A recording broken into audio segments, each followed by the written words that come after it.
اس واقعے کو کعب بن مالک رضی اللہ عنہ نے بہت تفصیل کے ساتھ بیان کیا کہ غزوہ تبوک کی تیاری کے زمانے میں جب نبی صلی اللہ علیہ وآلہ وسلم مسلمانوں سے جنگ کی اپیل کرتے تو میں دل میں ارادہ کر لیتا تھا کہ میں بھی چلوں گا، لیکن پھر سستی کر لیتا کہ ابھی تو چلنے میں بہت وقت ہے۔ ہم میں سے اکثر لوگوں کا یہ معاملہ ہوتا ہے کہ اچھا ابھی تو بہت ٹائم ہے، جب وقت آئے گا تو پھر ہم دیکھ لیں گے، ابھی تو چلنے میں بہت وقت ہے، وقت آئے گا تو ہم چل ہی دیں گے۔ لیکن پھر وقت آیا اور سب لوگ چلے گئے اور میں پیچھے رہ گیا۔ کہتے ہیں کہ جب میں پیچھے رہا تو میں دیکھتا تھا کہ میرے ساتھ مدینہ میں یا منافق ہیں یا ضعیف اور مجبور لوگ ہیں جنہیں اللہ نے معذور رکھا ہے۔ کہتے ہیں کہ جب نبی صلی اللہ علیہ وآلہ وسلم جنگ سے واپس تشریف لائے اور حسب معمول آپ نے آ کر 2 رکعت نماز ادا کی اور پھر لوگوں سے ملاقات کے لیے بیٹھے تو منافقین نے مجلس میں آ کر لمبے چوڑے عذر پیش کیے اور اپنی جھوٹی بناوٹی باتیں آپ صلی اللہ علیہ وآلہ وسلم کے سامنے رکھیں تاکہ ان کا بہانہ قبول کر لیا جائے اور ان کی جان چھوڑ دی جائے۔ لیکن کہتے ہیں کہ منافقین کے بعد جب میں آپ کے سامنے آیا تو آپ صلی اللہ علیہ وآلہ وسلم نے مجھ سے پوچھا کہ اللہ تمہیں معاف کرے، تمہارا کیا معاملہ تھا؟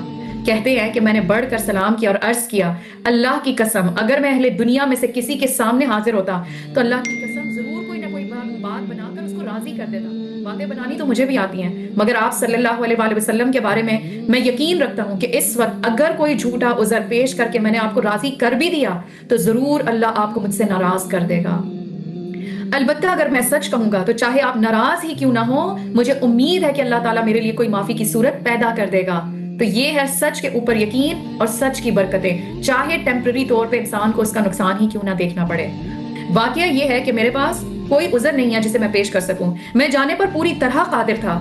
تو اس پر حضور صلی اللہ علیہ وآلہ وسلم نے فرمایا، یہ وہ شخص ہے جس نے سچی بات کہی۔ فرمایا اچھا جاؤ اٹھو اور انتظار کرو یہاں تک کہ اللہ تمہارے معاملے میں کوئی فیصلہ کر دے۔ وہ کہتے ہیں کہ میں اٹھا اور اپنے قبیلے کے لوگوں کے پاس جا کر بیٹھا اور سب مجھے ملامت کرنے لگے کہ تم نے کیوں نہ کوئی عذر کر دیا۔ کہتے ہیں کہ میرے دل میں بھی خیال آیا کہ میں بھی کوئی عذر ہی کر دیتا، لیکن پھر مجھے اللہ تعالیٰ نے ثابت قدم رکھا۔ سچائی کی برکت ہے نا، سچائی کی برکت۔ خصوصاً جب میں نے دیکھا کہ میرے علاوہ 2 اور لوگ بھی ہیں جنہوں نے بالکل سچ بات بتائی ہے اور کسی قسم کا کوئی بہانہ نہیں کیا، تو اس سے میرے دل کو اور تسلی ہو گئی۔ اس سے کیا بات پتہ چلتی ہے کہ ہم سمجھتے ہیں نا کہ ہماری نیکی صرف ہمیں فائدہ دیتی ہے، بعض دفعہ خیر کے اوپر ہمارا جمنا ہمیں پتہ بھی نہیں ہوتا کہ کسی اور کمزور شخص کو بھی ثابت قدمی عطا کر دیتی ہے۔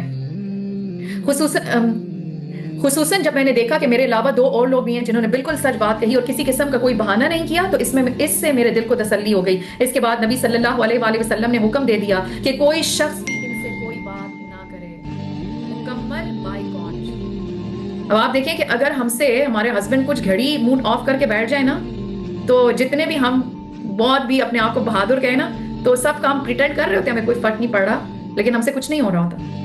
اور امیجن کریں کہ اس وقت پورا مدینہ کس طرح کی فیلنگ سے انسان گزر سکتا ہے کہ کوئی ان سے کوئی لفظ بات نہیں کر رہا تھا۔